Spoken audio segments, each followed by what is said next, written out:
If you grew up in the 1960s, you lived through a time when childhood felt wider, slower, and truer. It was when kids were free to explore the world. Family was the center of every single day, and the community still stuck together like one big extended family. Not everything was perfect, but everything had meaning.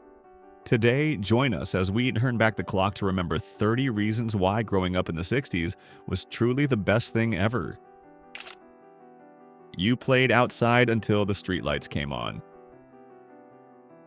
In the 1960s, childhood meant unstructured freedom.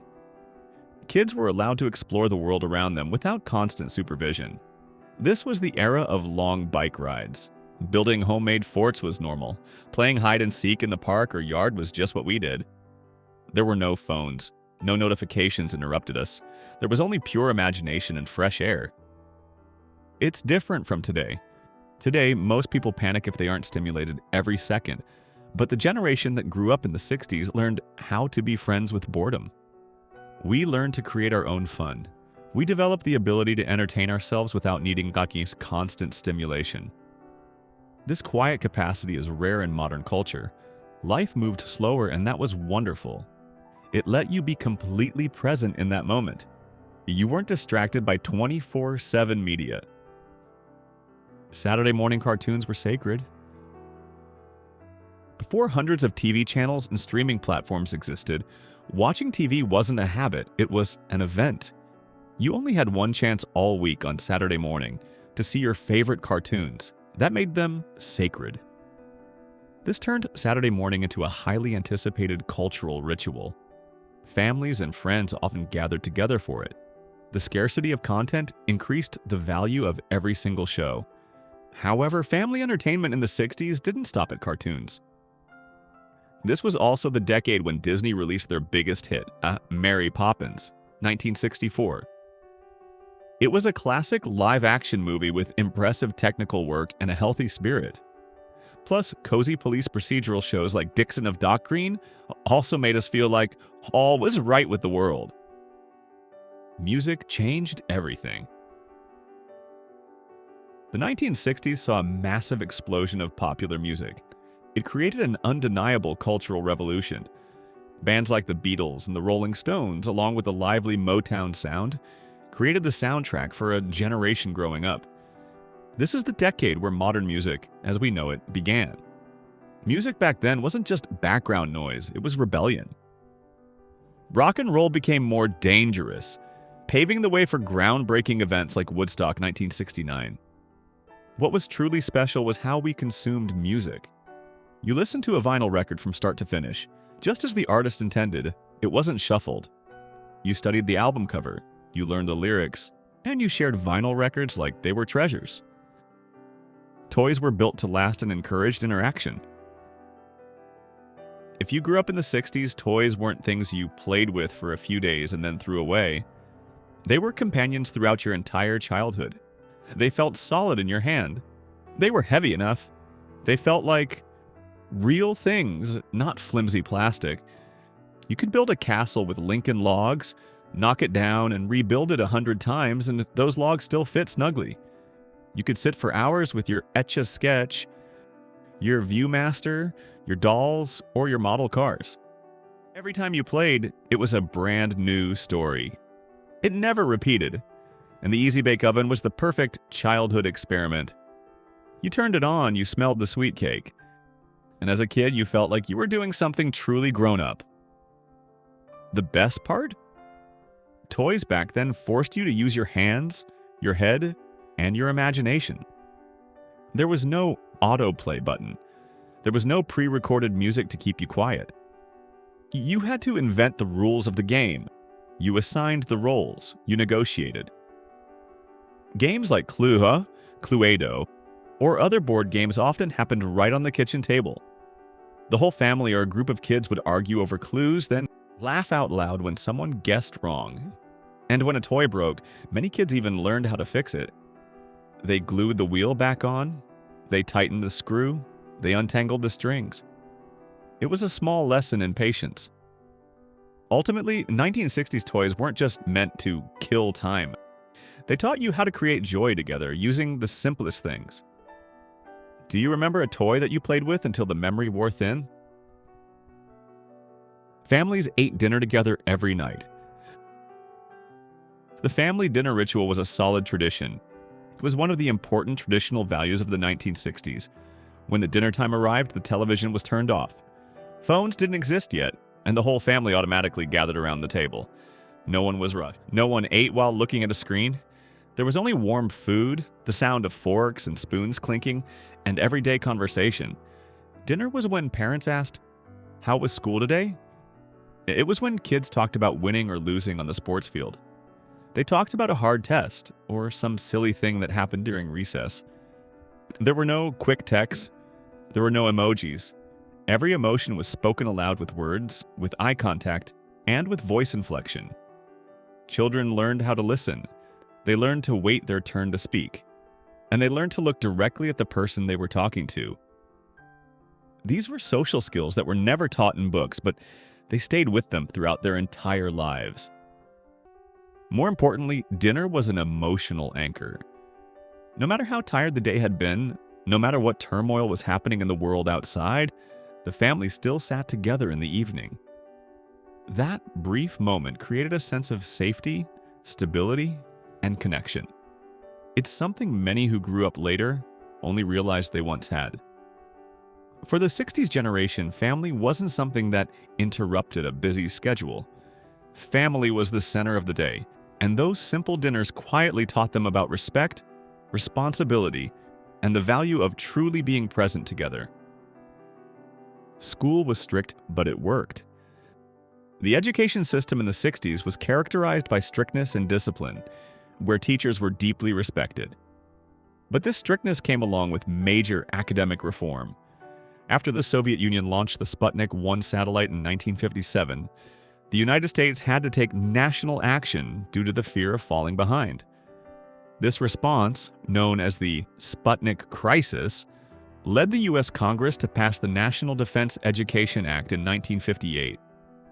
This act spent over $1 billion to overhaul education. It heavily emphasized mathematics and the physical sciences in American schools. The goal was to overtake the Soviet Union and prove technical dominance. Therefore, despite the tight discipline, children who grew up in the 60s left school with solid reading, writing, and arithmetic skills. They benefited from the technical focus that followed the space race. You could walk to the corner store. In the 60s, it was totally normal for a kid around 9 or 10 years old to hold a few coins in their hand and walk by themselves to the corner store. No adult needed to come along, no one called to check up. The entire neighborhood seemed to look out for one another naturally. The store owner knew your face. They knew whose kid you were. They might even ask, "How's your mom doing lately?" That trust didn't need to be spoken, but everyone understood it. Those short trips were a first lesson in independence. You learned how to count money. You chose what you wanted, and you brought home exactly what you were asked to get. With just a few pennies, you could buy a candy bar or a bottle of soda. Sometimes you even had change left over to put in your pocket. That feeling of childish wealth is still fun to think about now. It wasn't about having a lot. It was about having just enough. That freedom also spread out onto the quiet streets. Kids rode their bikes all over the neighborhood. They stopped by friends' houses. They rode around until dusk. Traffic wasn't heavy or noisy. There were no helmets, no schedules, and no constant fear. There was just the wind, the crunching sound of bike tires, and the feeling that the whole world was within reach. It was a slower pace of life. It was where kids were practicing being grown-ups little by little, and adults trusted that the world around them was safe enough to let that happen. Do you remember the corner store near your house? And what snack did you buy most often on those trips? Life moved slower, and that was great. Life in the 60s moved at a more human speed. It lacked the explosion of 24/7 media and constant notifications. This slower pace created space for boredom, and that very boredom spurred creativity. You had time to think, to build things, or simply to daydream. Furthermore, this generation also learned how to live with ambiguity. The 1960s broke down many clear answers about how the world worked. It forced you to accept that uncertainty is a part of life. You didn't need everything to be neatly packaged in a simple explanation. This acceptance is a rare quality in the age of seeking instant gratification. The space race fueled imagination. The space race between the United States and the Soviet Union was an intense technical, cultural, and etiological competition. It was a vital part of the Cold War. This created intense optimism and excitement about the future. After the Soviet Union launched the Sputnik 1 satellite in 1957, America started making extraordinary efforts to regain the advantage.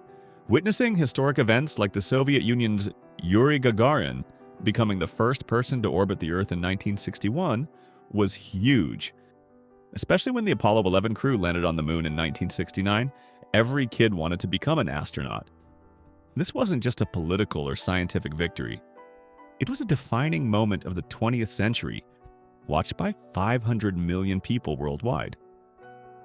The success of Apollo 11, which cost around $20 to $25 billion, proved that the future was wide open and within our grasp. You actually knew your neighbors. In the 60s, neighbors were an extension of your family. Block parties, shared fences, and popping over to borrow cups of sugar were common things. Kids ran in and out of neighbors' houses as if they were their own. This created strong social connections. This type of face-to-face connection had a more positive impact on mental health than digital interaction. This generation learned to prioritize real conversations over the convenience of screen-based communication. The belief in collective action and community was also strengthened. They knew that real change happens when people gather around shared values. Do you remember a neighbor family that left a special mark on your childhood? And which house did you treat like your second home? Share your memories with us in the comments. Rock and roll was dangerous, and that was the point. Rock and roll in the 60s wasn't just entertainment, it was a statement. Elvis might have shaken things up in the 50s, but the 60s pushed the boundaries of rebellion to a new level. It became the catalyst for a moral revolution. Music was one of the biggest factors creating cultural change in this decade. Bands like the Beatles, the Rolling Stones, Jefferson Airplane, Janis Joplin, and Aretha Franklin provided the soundtrack for the social revolution. This was the era of psychedelia and the explosion of diverse music styles. It laid the groundwork for modern pop culture where people easily have access to great musical experiences. The climax was the Woodstock 1969 event. Their music and the hippie spirit blended into a symbol of freedom and protest. Growing up during this time meant witnessing a moral revolution. Old lifestyles and values were challenged. That danger and challenging spirit wasn't just aimless rebellion. It was a call for collective action, showing the belief that individuals working together could change laws and create big movements. Summers were completely unscheduled. Unlike today's heavily scheduled summers, the summers of the 60s were a time completely without structure and without a fixed schedule. No summer camps, no phones bothering you. Just 3 months of pure freedom. This lack of constant stimulation forced children to learn how to create their own fun every day. This trained creativity and the ability to entertain yourself without adult interference. It created a quiet kind of self-assurance. When there were no notifications or algorithms, you learned how to sit with your own thoughts, read a book, or simply daydream. Furthermore, these unscheduled summer months also strengthened the ability to deal with ambiguity. You didn't need everything to be clearly explained or neatly packaged in a binary choice. The uncertainty of tomorrow was actually part of the excitement of being a kid. You grew up without needing constant external validation because you knew how to enjoy the quiet moments. Fashion became cooler and truly unique. The 60s saw a massive shift in style. It marked the end of the strict norms that came before. Many consider it the decade with the greatest style and fashion. Bell-bottoms, tie-dye, fringed jackets. The 60s look was expressive, wild, and undeniably individual. Growing up in this era, you were encouraged to show your personal style. You weren't constrained by conformity or brand loyalty. This created a sharp difference from the conformist 50s. Although the styles were unique and new, dressing was simpler. You only needed a few dresses, 2 pairs of pants, and 2 shirts. This simplicity also freed adults from washing clothes by hand. Thanks to automatic washing machines, mothers didn't worry too much if their kids' clothes got dirty playing outside. 60s fashion was a direct reflection of the counterculture spirit that spread everywhere, from the cities to college campuses. Cinema was at its peak, daring to challenge boundaries. The 60s was when cinema woke up. Going to the theater wasn't just about killing time, it was a major event. You dressed up nicely. You waited in line for your ticket, and you stayed for almost the entire afternoon because there was a B movie before the main feature. When the lights dimmed, the entire auditorium fell silent together. Everyone was tense together, scared together, or bursting with emotion together.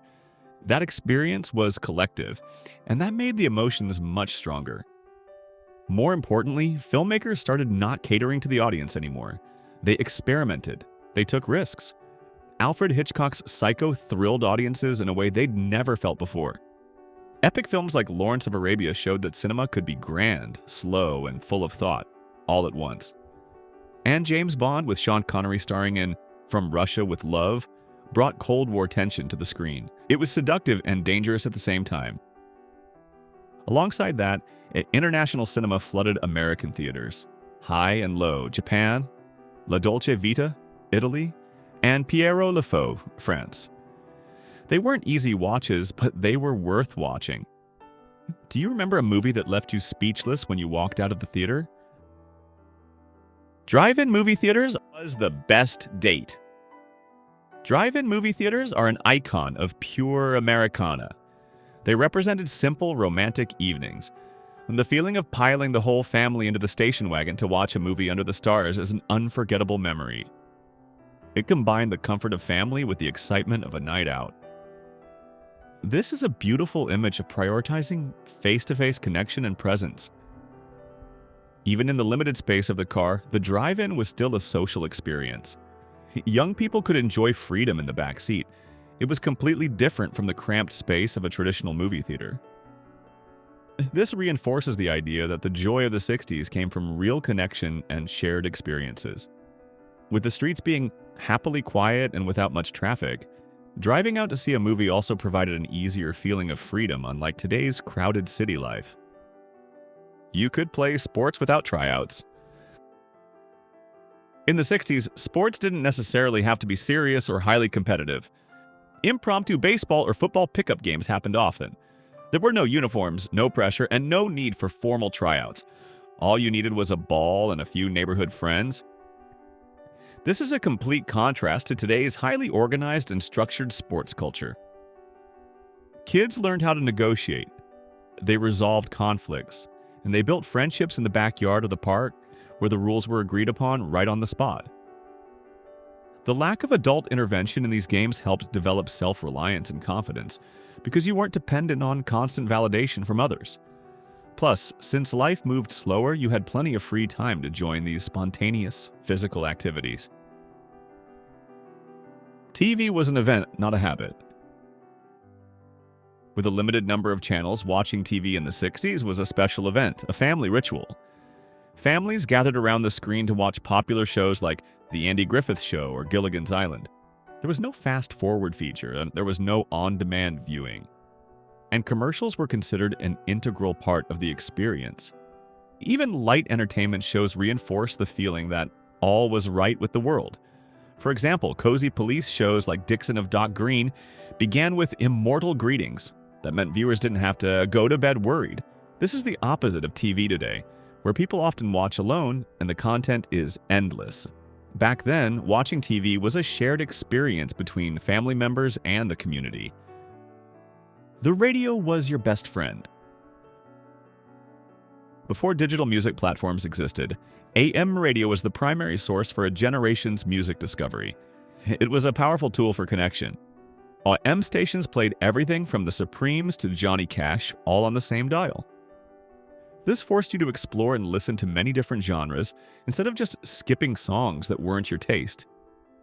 Listening to the radio often went hand in hand with another behavior that enriched the music experience.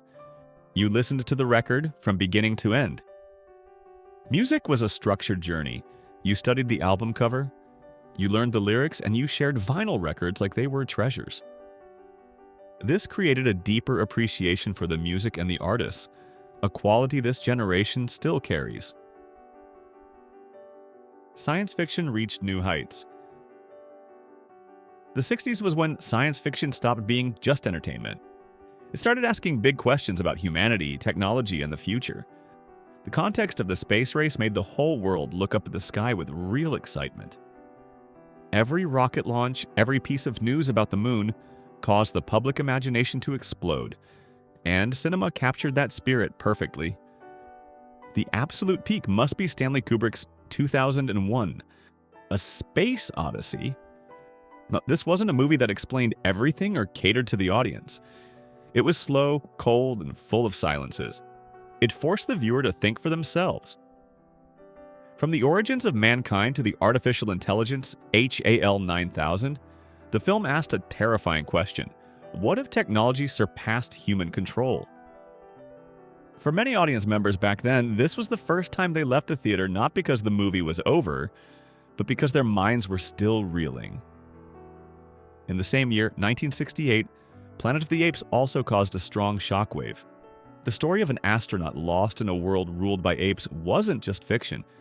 It was a mirror reflecting the anxieties of the era: war, power, and human arrogance in the nuclear age. The ending left the audience stunned. They realized that science fiction sometimes tells the truth in the most frightening way.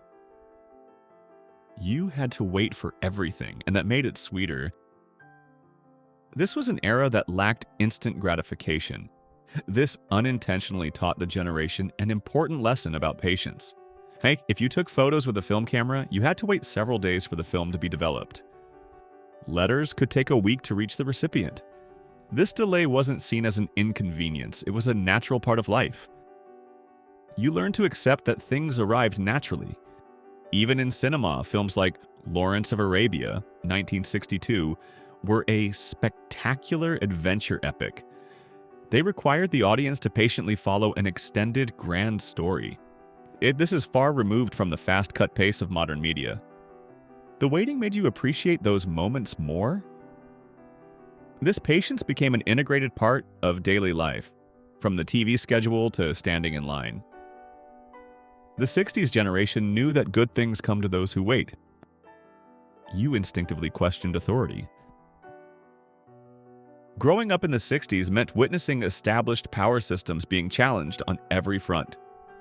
You saw the civil rights protests, you saw widespread marches against the Vietnam War, and you saw young people refusing to accept the social status quo. This installed a deep trait in your mind, instinctively questioning authority. You didn't accept the answer because I said so. You wanted to understand the reason, and if the argument wasn't strong, you weren't afraid to resist. This wasn't about being difficult, it was about intellectual honesty. This generation learned early on that power structures were not infallible.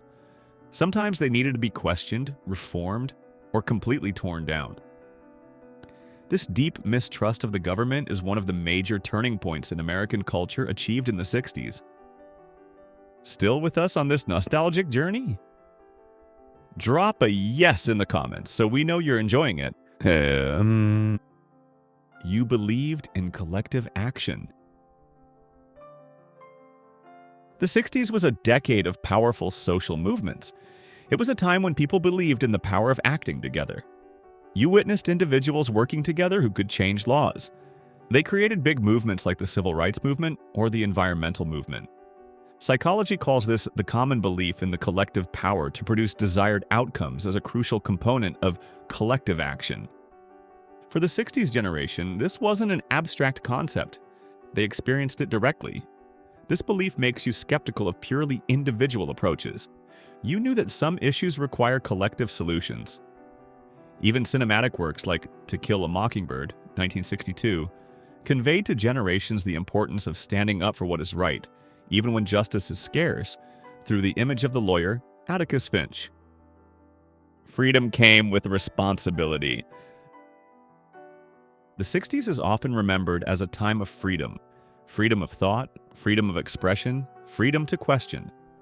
But those who truly grew up during that time understood one thing very clearly.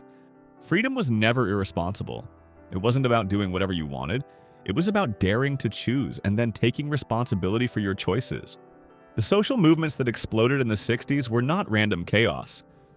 From the civil rights movement to the war protests, every change required organization, discipline, and personal sacrifice. Young people learned that speaking out was necessary, but action was even more important. And every action has consequences. You had the right to be suspicious of the government, power, and corporations. But you also had the responsibility to participate in building something better, not just standing on the sidelines complaining. That spirit was also strongly reflected in pop culture. Movies like Cool Hand Luke didn't glorify blind rebellion. Instead, they celebrated individual courage, maintaining character, composure, and principles even in harsh circumstances. The character didn't win through strength. He won by not letting the system crush the human being inside him. Growing up in the 60s, you carried a rare balance. You loved freedom, but without illusion. You were suspicious of power, but you still believed in personal responsibility and community strength. That's why this generation could both resist and build, both question and step up to take charge. You distrusted corporate messages. Growing up in a time when counterculture spread from the cities to college campuses, you developed an almost reflexive skepticism towards sleek marketing campaigns. The 60s generation learned how to read between the lines. Yeah, they saw right through ads trying to sell products by linking them to a lifestyle or identity. When a company tries to sell you something by wrapping it in vague promises about how you should live, you saw through it immediately. You wanted concrete information, not aspirational nonsense. This skepticism didn't stop at advertising.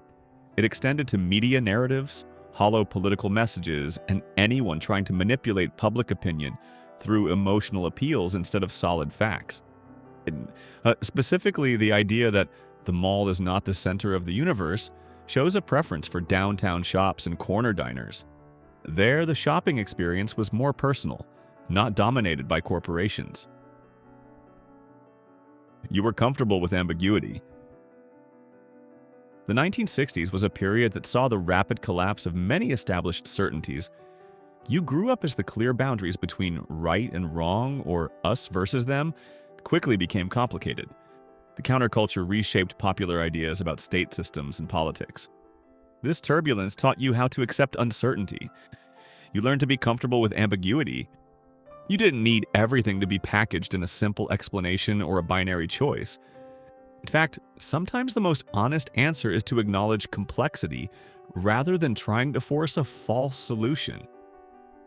Even iconic films like The Graduate, 1967, with its unforgettable ending, captured the restless spirit of 60s youth. The main character slowly realized the heavy weight of their actions. It reflected the spiritual uncertainty about the future. This ability, accepting that life doesn't always provide clear answers, is a valuable quality that was absorbed from the changes of that decade. You knew how to navigate without constant validation. The generation that grew up in the 60s was not dominated by the culture of needing immediate feedback or constant validation like today. Before social media existed, you made decisions without needing to know if others approved. You experimented with things without having to broadcast it to a virtual audience. This created a different kind of quiet self-assurance. You weren't dependent on external confirmation to feel satisfied with your choices. This made you capable of self-amusement and self-direction without needing continuous stimulation. Instead of seeking reinforcement from others, you learned how to sit with your own thoughts, read books, or simply daydream. This quality, noted by psychologists, is a direct result of growing up in a world with less noise, less pressure, and less fear. You maintained hope, despite seeing many reasons not to. This is perhaps the most defining characteristic of this generation. You grew up witnessing the assassinations of leaders like John F. Kennedy in 1963, Martin Luther King Jr. Yes, you saw war, the Vietnam War, and you saw major cultural conflicts. It showed you just how bad things could get. However, you also saw real progress happen. You witnessed ordinary people deciding they had suffered enough and standing up to create major change, such as the civil rights movement and environmental efforts. The combination of witnessing the worst and the best of humanity created a special kind of resilience. You weren't naive about how difficult life is, but you refused to let cynicism win. You did this even when you had every reason to be cynical. This was a refusal to give in to cynicism, even when you had earned the right to be cynical. It just felt more free. Growing up in the 60s provided a general sense of freedom that is hard to find in later decades. Less noise, less pressure, less fear, and less digital technology monitoring you. This decade gave you space to actually be a kid, and that may be the greatest gift of all the reasons. You lived through an era where the good things were still recognized, even amidst major conflicts like the Cold War. You benefited from the scientific and technical advances like microchips that the space race brought. But at the same time, you could still play outside without a schedule, without a phone, until the streetlights came on. It was a unique combination of old-fashioned and Please hit the subscribe button and share this video so we can continue bringing you emotional stories about the time of our parents and grandparents. We will see you in the next video.